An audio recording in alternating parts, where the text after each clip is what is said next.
श्री सीतारामचंद्रभ्याम नमः। श्रीमद् वाल्मीकि रामायण सुंदरकांड प्रथम सर्ग छठवां भाग। हेलो। शैलपर्वत महामना देवराज इंद्र ने तुम्हें यहाँ पतालवासी असुर समूह के निकलने के मार्ग को रोकने के लिए परगिक रूप से स्थापित किया है। इन असुरों का पराक्रम सर्वत्र प्रसिद्ध है। वे फिर पताल से ऊपर को आना चाहते हैं, अतः उन्हें रोकने के लिए तुम अप्रेमय पताल लोक के द्वार को बंद करके खड़े हो। सेल ऊपर नीचे और अगल बगल में सब ओर से बढ़ने की तुम में शक्ति है। गिरिश्रेष्ठ, इसलिए मैं तुम्हें आज्ञा देता हूं कि तुम ऊपर की ओर उठो। देखो, ये पराक्रमी कपि केसरी हनुमान तुम्हारे ऊपर होकर जा रहे हैं। ये बड़ा भयंकर कर्म करने वाले हैं। इस समय श्री राम के कार्य सिद्धि करने के लिए इन्होंने आकाश में छलांग मारी है।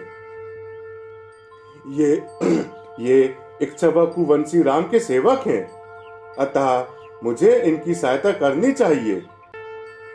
इक्ष्वाकु वंश के लोग मेरे पूजनीय हैं और तुम्हारे लिए तो वे परम पूजनीय हैं। अतः तुम हमारी सहायता करो, जिससे हमारे कर्तव्य कर्म का अवसर बीत न जाए। यदि कर्तव्य का पालन नहीं किया जाए तो वह सत्पुरुषों के क्रोध को जगा देता है। इसलिए तुम पानी से ऊपर उठो, जिससे ये छलांग मारने वाले श्रेष्ठ कपिवर हनुमान तुम्हारे ऊपर कुछ काल तक ठहरे, विश्राम करें। वे हमारे पूजनीय अतिथि भी हैं।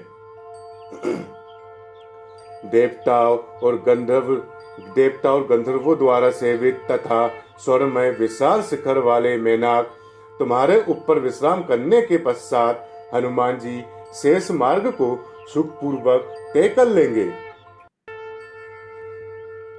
श्री रामचंद्र जी की दयालुता, मिथिलेश कुमारी सीता का परदेश में रहने के लिए विवश होना तथा वानर राज हनुमान का परिश्रम देखकर तुम्हें अवश्य ऊपर उठना चाहिए।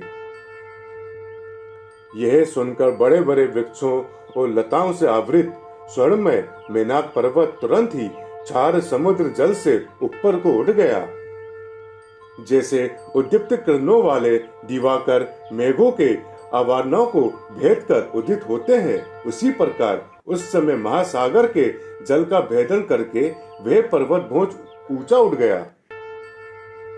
समुद्र की आज्ञा पाकर जल में छिपे रहने वाले उस विशालकाय पर्वत ने दो ही घड़ी में हनुमान जी को अपने शिखरों का दर्शन कराया। उस पर्वत के वे शिखर स्वर्णमय थे। उन पर किन्नर और बड़े बड़े नाग निवास करते थे। सूर्य उदय के समान तेज पुंज से विभूषित वे शिखर इतने ऊंचे थे कि आकाश में रेखा सी खींच रहे थे। उस पर्वत के उठे हुए स्वर्णमय शिखरों के कारण शास्त्रों के समान नील वर्ण वाला आकाश सुनहरी प्रभा से उद्दसित होने लगा।